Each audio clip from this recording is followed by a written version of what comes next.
धूप और हल्की हवा ने दिल्ली को जहरीली हवा से थोड़ी राहत दी है। एयर क्वालिटी इंडेक्स 400 से नीचे आया है, लेकिन सेहत के लिए यह भी बेहद खतरनाक स्तर है। एक दिन पहले ही सुप्रीम कोर्ट ने दिल्ली एनसीआर की खराब हवा को लेकर सख्त टिप्पणी की थी। सुप्रीम कोर्ट ने यहां तक कह दिया कि जरूरत पड़े तो लॉकडाउन लगा दिया जाए, क्योंकि हालात पर काबू पाना जरूरी है। दिल्ली एनसीआर में हालात इतने खराब हैं कि लोगों को हर वक्त मास्क पहनना पड़ता है। कोरोना संक्रमण में ढिलाई बरतने वाले भी प्रदूषण से बचने के लिए मास्क लगाए हुए हैं। कोविड सेंस में तो लॉकडाउन था तो थोड़ा बहुत पोल्यूशन कम हो गया है, बट वापस लॉकडाउन रीओपन हुआ है तो पोल्यूशन वैसे ही वापस दिख रहा है। ये बहुत ही खतरनाक स्तर पे बढ़ चुका है और ये हमारे आने वाली जनरेशन के लिए बहुत ज्यादा खतरनाक है। पॉल्यूशन तो सभी जानते हैं कि वो हानिकारक है और पॉल्यूशन रहेगा तो फेफड़ों में भी कमी आती है।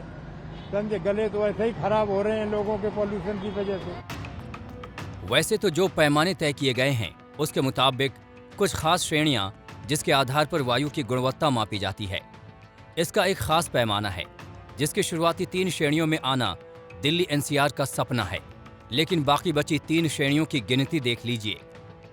201 से 300 तक एयर क्वालिटी इंडेक्स का मतलब वायु की गुणवत्ता खराब है। 301 से 400 तक एयर क्वालिटी इंडेक्स होना बताता है कि हवा कुछ ज्यादा ही प्रदूषित है, और 401 से 500 तक एयर क्वालिटी इंडेक्स बताता है कि वायु प्रदूषण की स्थिति गंभीर हो चुकी है। दिल्ली की दम घोंटू हवा में सांस लेना जिंदगी नहीं, मौत का सौदा है। मतलब ये कि दिल्ली का ऐसा कोई कोना नहीं है जहां पर आप खड़े होकर लंबी सांस खींच सकें। हर जगह एयर क्वालिटी का स्तर खतरनाक की श्रेणी में आ चुका है और आप एक ऐसी हवा में सांस ले रहे हैं जहां हर एक सांस सिगरेट के एक कश जैसी है। दिल्ली में प्रदूषण की वजह केवल पराली नहीं है, ये तो सुप्रीम कोर्ट भी मान रहा है, लेकिन दूसरे कारणों पर विचार न किए जाने पर भी वो नाराज है। उन दूसरे कारणों में शामिल हैं दिल्ली में चलने वाली असंख्य गाड़ियां और उनसे निकलने वाला काला धुआं। दिल्ली के आसपास के शहरों का दर्द तो और भी गहरा है। नोएडा और गाजियाबाद में प्रदूषण का हाल और भी बुरा है, लेकिन दोनों शहरों में प्रदूषण को काबू करने के लिए कोई बड़े उपाय नहीं किए गए हैं। निर्माण कार्य पहले की तरह धड़ल्ले से चल रहा है। फैक्ट्रियां धुआं निकाल रही हैं। सुप्रीम कोर्ट ने केंद्र और राज्य सरकार को निर्देश दिए हैं कि अगले 2 से 3 दिन में ऐसे उपाय किए जाएं जिससे हवा की स्थिति ठीक हो सके।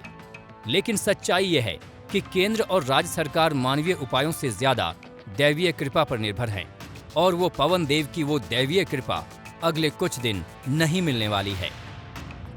अगले 3-4 दिन में कोई बदलाव नहीं रहेगा। प्रदूषण को कम करने के लिए सरकार जब प्रयास करेगी तब करेगी, लेकिन उससे पहले कुछ सावधानियां बरतनी बहुत जरूरी है। दरअसल ये स्मॉग हर उम्र के लोगों के लिए खतरनाक है, खासकर वो लोग जिनको कोरोना संक्रमण हो चुका है। फिलहाल दिल्ली में प्रदूषण से राहत मिलने की कोई खास उम्मीद नहीं है। जब तक हवाएं नहीं चलेंगी तब तक दिल्ली को इस जहरीली हवा से राहत नहीं मिलेगी। इसीलिए हाल फिलहाल में घर में रहना ही सबसे बेहतर तरीका है। दिल्ली से श्रुतिका, हिमांशु मिश्रा, मिलन शर्मा, सुशांत और मोहित शर्मा के साथ आज तक ब्यूरो।